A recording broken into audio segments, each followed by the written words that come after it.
get a black girl in. She's the one we're familiar with. Get her in. And I'm not saying I'm not worthy to be there, but I'm just aware of the amount that has come on my plate in this time. But if I'm thinking about my grandchildren, we need to do more than just have a token black person in the space temporarily and think about structurally who are the gatekeepers, who is around the table, who's making decisions that mean that the doors can stay open beyond this individual.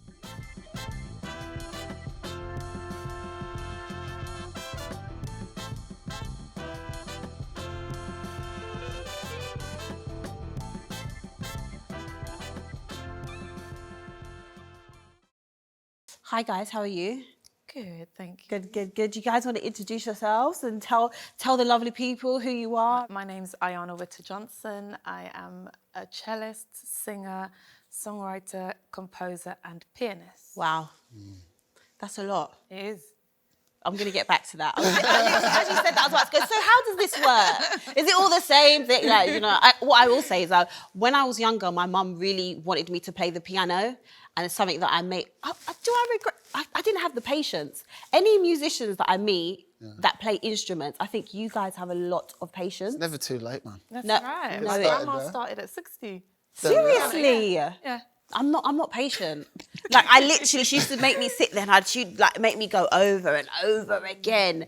And I was just like, leave it. Like, There's joy in that. There's like joy in repeating something and slowing it down. I think, but that's probably because you actually have a passion and love for it. Do you get what I mean? So you enjoy that process of going over it. Whereas me, I don't even have attention span to watch half of the stuff that I watch on Netflix. Like, do you know what I mean? Unless I'm really locked in. Anyway, I've gone totally outside. Introduce yourself. My name's Xhosa, and I'm a saxophonist, flautist, and composer. Okay, right. Not quite got the 5 or 6 or 7, but I'm working on it. I'm trying to get some drums together at the minute.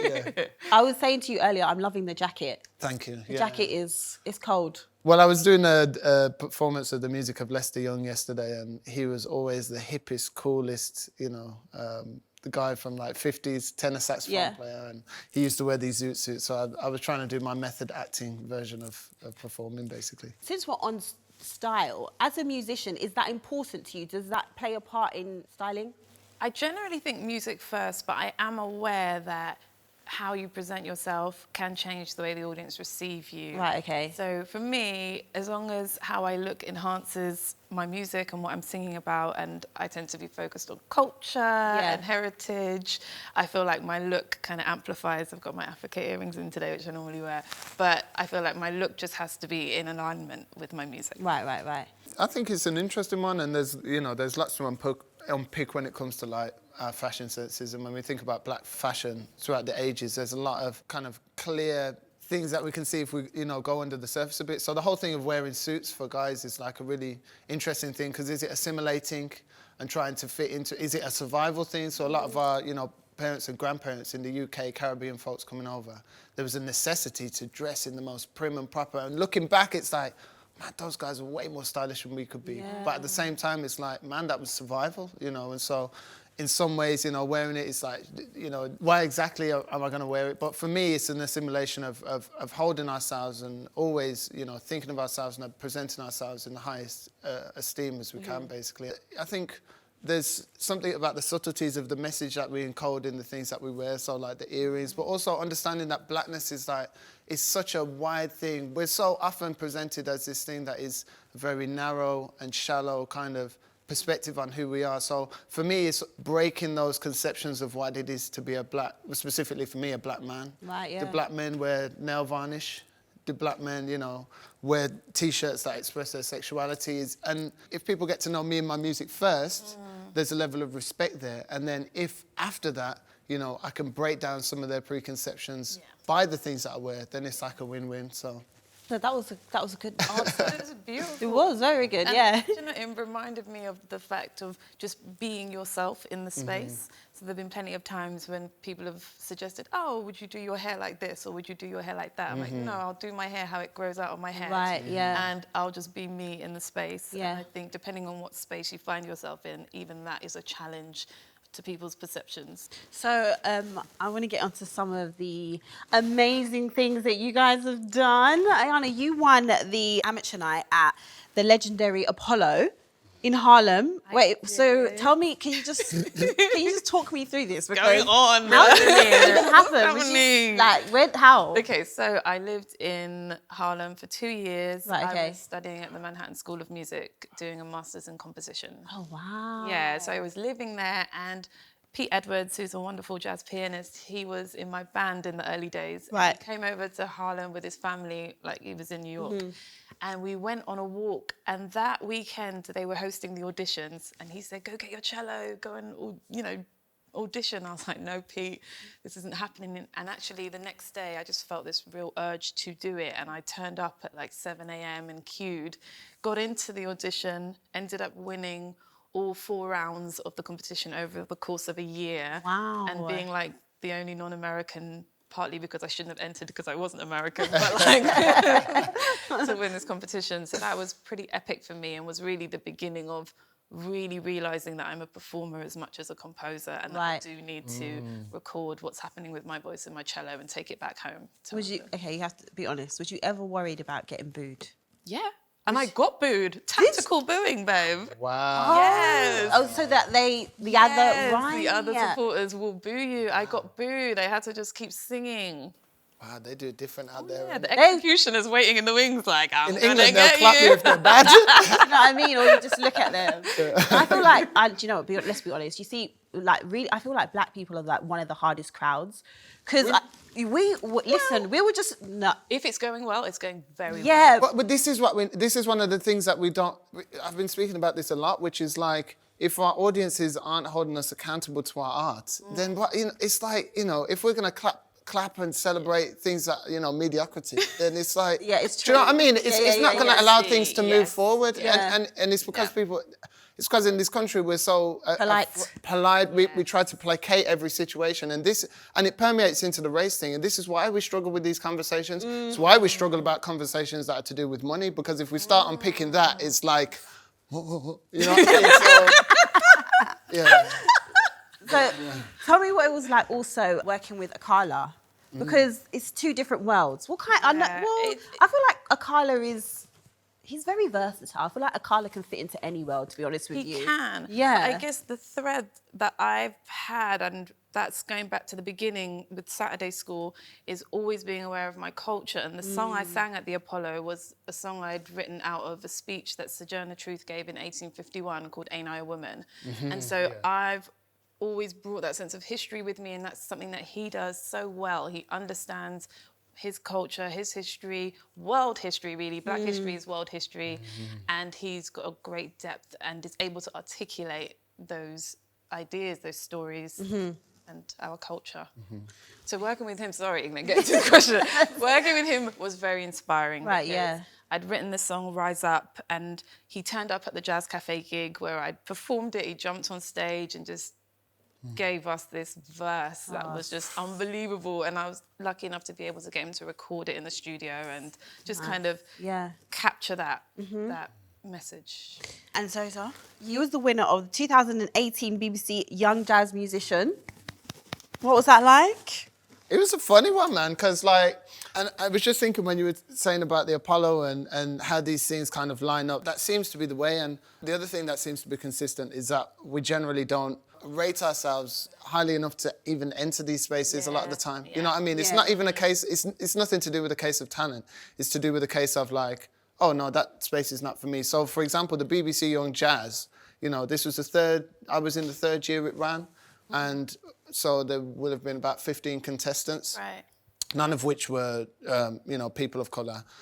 And so I remember watching it in school and being like, okay, these guys can play, man. Wow, this is... The thing I didn't do, I didn't say I would never get to that standard. But the thing I did say was that I won't be able to get to that standard by that age. Because of access to resources, because of access to teachers. We've got the schools which are doing great things, Purcell Cheatham's, the juniors courses and whatever. But if you don't have access to those things, it's like, well, how am I going to get to that? You know what I mean? It was like a jump. Yeah. And then so, similar story where someone said the day before the deadline, this thing's happening. And I was like a month within the age limit for it, like the upper age limit. Did this, and I was really nervous for the semi-final. So it's just, you send off the tape, semi-final, then final. Okay. And I was way more nervous for the semi-final because for me, the goal was to be on the stage. It wasn't to win the competition. That's what I said, just to be on the Apollo stage. Do you know what I mean? To represent and be represented in those spaces. Because that's like winning in itself already. So if you win, it's like a bonus. But to be in that space, to even get to that point, it's like, I've done it. It's a celebration in and of itself. And I think that's why when you're in that space, you really do play, because it's like, what a joy we to made be it. And here. it's not I made it, it's we made it. It's like, this person who taught me that time, Soweto, you're here with me, Andy Hamilton's here with me, all these people are like, it's like, we're getting into it, so. And then last year you won Jazz FM's Breakthrough Act. Yeah. So that's amazing as well, right? Yeah, I mean, it's a funny one, because like, now we're entering a world of the social media thing, of the consumerism thing, really permeating the arts thing. I've just been reading these interviews with Nina Simone, and it's like, when she talks about her role and her function and her duty and her empathy with her community, with these pulling factors and pulling forces of engagement and retention and this consumerist thing, it's going to be difficult for us to maintain a decent level of integrity, which is ultimately what we're going to do, man, Do you know what? I've been asking myself that. Like, is it my responsibility to always feel that the narrative has to be I'm representing my culture? Like, is there a chance where I can, like, sing about flowers because I just feel like singing about flowers? Or actually that feels irrelevant because what I need to be doing is championing my heritage and my culture. And that always feels like something I'm aware of. And Nina does kind of practice what she preaches, in the sense that she always wants to represent the time she's in and to use her art in that way. But I feel like sometimes that feels like something we have to do, another duty to do, as opposed to having the freedom of choosing anything you want to do, actually. You feel, I could do that, but really maybe I should be doing this. And there's a sense of should responsibility. Yeah. And that for me, it really is we've got all these different terminology and this different language now when it comes to these kind of political issues, but that basically is the antithesis of what people consider to be white privilege. White privilege being the freedom to choose. Rather than this, it's one of those things, but I think it is an interesting one. There's always that voice, and it is that thing of, if I've got this platform, how do I use it? Yeah. Going back to what you were saying, actually, but what you was both saying, do you ever just think, because I sometimes struggle with that as well, sometimes I just want to talk about, what everyone else talks about or what any other interviewer gets to talk about, but you said you feel the pressure. Do you just ever think, do you know what, I'm going to be free, I'm not going to think about, what's going on in the world, the stuff that we're all experiencing as Black people and sometimes the traumas, or like, do you ever just think, because music is supposed to be a release anyway. Do you get what I mean? Yeah. I do, actually, and I have a private songwriting group for that. Okay. So we share songs. We write a song every week on the same stimulus, and we upload it and share it within a group. And in that space, I write about whatever. And there's no sense of having to be responsible in that way. I think the last song I wrote about was like swimming in a lake and eating watermelon on the ground and stuff, like just super out there. Yeah. But you do need to find those spaces for yourself where you can share without pressure. Yeah, I think there's a couple of things in it for me. Like, speaking to my friend's mum, this was like about 6 months ago. We had a really interesting conversation, and it was my 12-year-old nephew's birthday, but me and his mum just got really heavy for the whole time. And she was like, one of the difficulties of our generation potentially is like, how do we wear our blackness? And it's like, do we wear it as a badge of pride or as a rucksack? And at the time, rucksack full of bricks. I saw the click again. Yeah.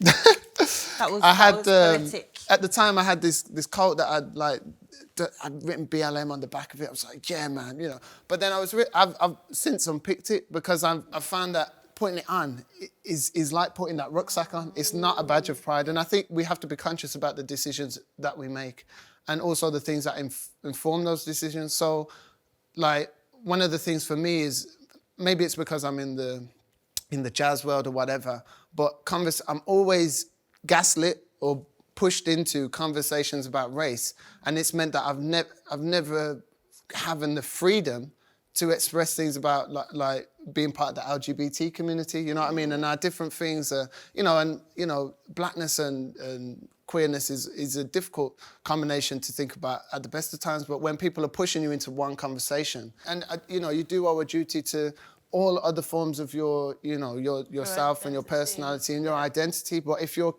continuously pushed in a direction from external forces, it's a difficult one to navigate. I don't think there's I think it's a balance. I think it's about having different spaces and different intentions, but it's easy to get stuck. It's very easy to get stuck. So what do you think the future is for the spaces that you guys are in? Do you see it getting, as you've been in it, have you seen there's been progression, or, now that there's so much more conversation about, Black Lives Matter, about Blackout Tuesday, how a lot of artists were coming out talking about there's not enough representation. Have you guys seen a progress? Is it a steady progress? Is it changing? I think we have to think about what change we want to see immediately and what change we want to see 2 or 3 generations later. Yeah. And the approach is different depending on what our focus is, what our intention is. Yeah. There are some quick responses that I've seen in terms of we need to visibly be seen to be doing something different. So a lot of my opportunities that have happened in this past year, I think have been fueled by that sense of, get a black girl in. She's the one we're familiar with. Get her in. And I'm not saying I'm not worthy to be there, but I'm just aware of the amount that has come on my plate in this time. But if I'm thinking about my grandchildren, we need to do more than just have a token black person in the space temporarily and think about structurally, who are the gatekeepers, who is around the table, who's making decisions that mean that the doors can stay open beyond this individual. So I'm trying to think wider than what's of benefit to me and what should I be doing to encourage a kind of longevity in the space. Yeah.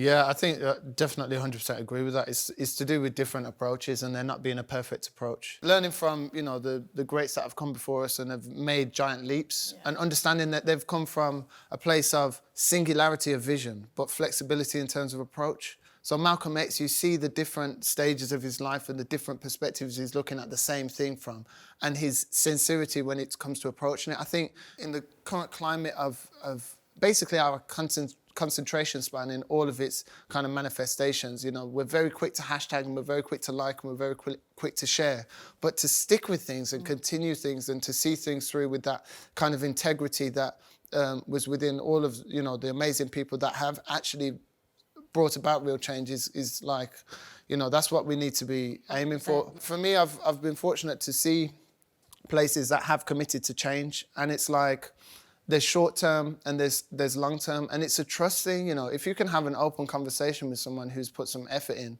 And it's funny because I'm now in my last year at Trinity Conservatoire, and I've tried my hand at university a couple of times, and sometimes it's the first time it wasn't successful basically for me, and coming into it now with this, they've got a fresh head of the jazz department who's been there 4 years, and already since he's been there, he's brought in Cleveland Watkins, Byron Wallen, Steve Williamson, all these people that people don't talk about and who don't integrate in those spaces. Because those are champions. Well, this is the thing. If we want to start championing our Steve Williamsons and these, we've got to accept their place within the idea of British jazz, which and people like Joe Harriott as well, and Sheikh Keane, who we don't hear about, and it's crazy, you know what I mean? So I think it's acknowledging our past, it's acknowledging where we've come from and having a flexibility but strong level of integrity as to how we get to where we want to be. And realistically, as I said earlier, without a revolution, it's going to be generations, but we've got to maintain and keep the intergenerational thing open as well, and not fall at the same hurdles, not make the same mistakes, but rather, right, is this safe to do? Is this the best way to approach this? You know what I mean? Because there's always a focus on young and youth and, making sure that young people are catered for. But like you said, with those musicians, Byron and Steve Williamson, and these are older generation. There's not enough treasuring of our history, and these are living musicians and composers. They're not past generations. So I think we need to be aware of nurturing all of the age groups and not just the ones leaving school and Yeah. focus on that Yeah, generation. yeah, You know, yeah, it's yeah. got to kind of go all the way up in order for the younger generation to see those examples. If we keep disappearing that older generation, then it feels like everyone's reinventing the wheel. Yeah. Starting Leaving again. school and starting again, Yeah. and it's not true. Yeah. That the legacy's there. So maybe it's a sense of how do we document and celebrate the older generation. Celebration is key because celebration is like, you know, the fact that, you know, blues music and jazz music is celebration music that comes out of, you know, like levels of resilience that we never can't understand. even It's come true. close to conceiving. You know what I Yeah. mean? So it's like, back to the badge and backpack thing, it's remembering that it's from a place of celebration and joy and connection and celebrating the things that we've had and the things that we do have and the things that we will have and